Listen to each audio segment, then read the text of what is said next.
and their weakness and incompetence quickly brought us to the brink of a global war.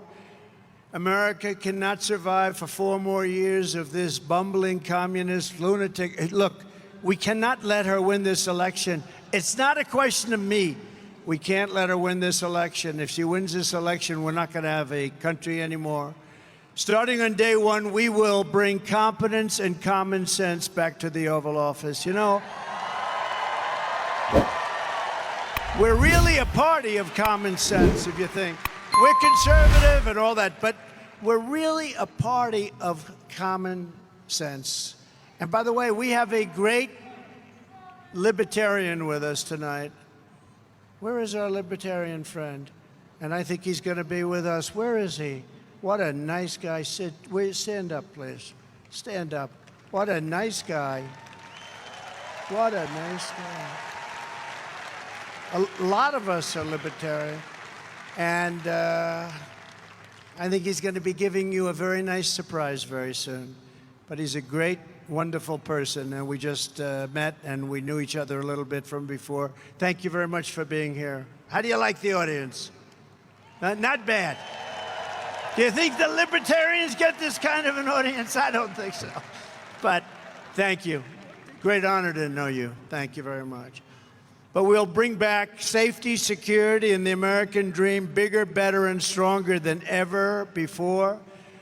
If you want a preview of what a catastrophe, another term of Kamala will be, and she was there, she was working with him. She was the border czar. Now she doesn't say she's the border czar. She said, I was never the border czar.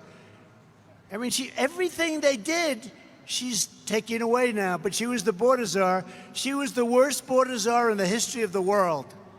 There's never been a border like this that allows millions and millions of people in a month from mental institutions and prisons, let them come into our country. Just look at who she chose for her vice president. She went with the hand-picked candidate of crazy Bernie Sanders. Bernie Sanders wanted him so badly, and the Democratic Socialists of America immediately gave him the endorsement. Forget him.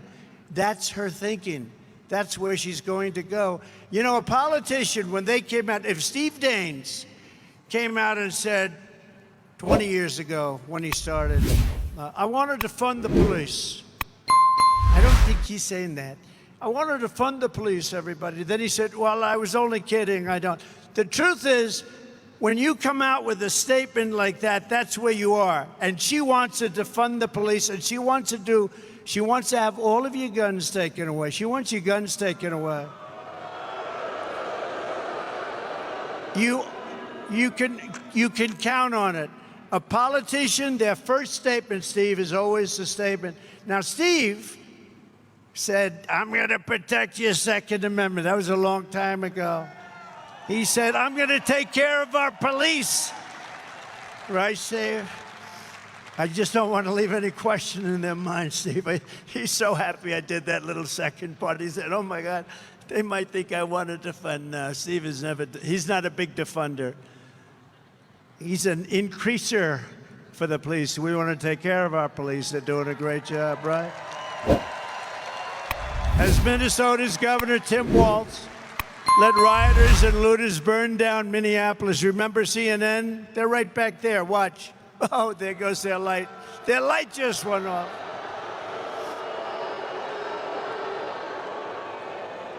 While the governor's wife opened the windows to the mansion to enjoy the smell of the fire, she said, the smell is so beautiful. I love it. I wonder where she's coming from. Walz said that socialism is just another word for neighborliness. She wants to be, he calls them neighbors, good neighbors. He signed a bill to give illegal aliens free health care. He abolished Columbus Day. He ordered tampons to be put into boys' bathrooms.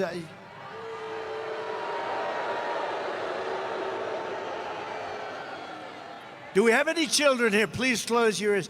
He ordered tampons in boys' bathrooms, okay?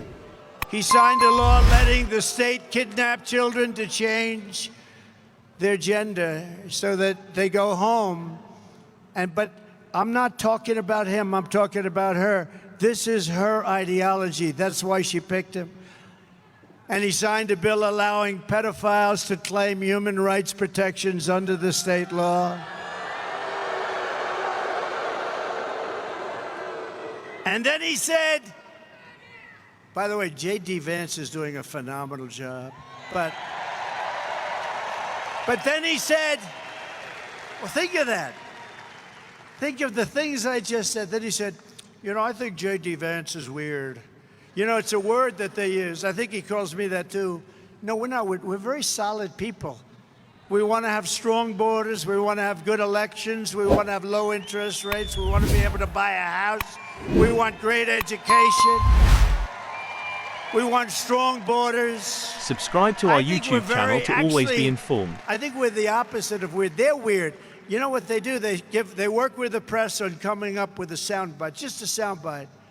And every station that night, all the networks, CBS, and ABC, NBC, they all said, oh, they were called weird. It's unbelievable. You know, it's not a word that's really used too much in politics, but it's a terrible thing that they can do this. It's just a soundbite. No, J.D. Vance is a great patriot, and he's a United States Marine, and he's a real Marine, and he's a brilliant guy.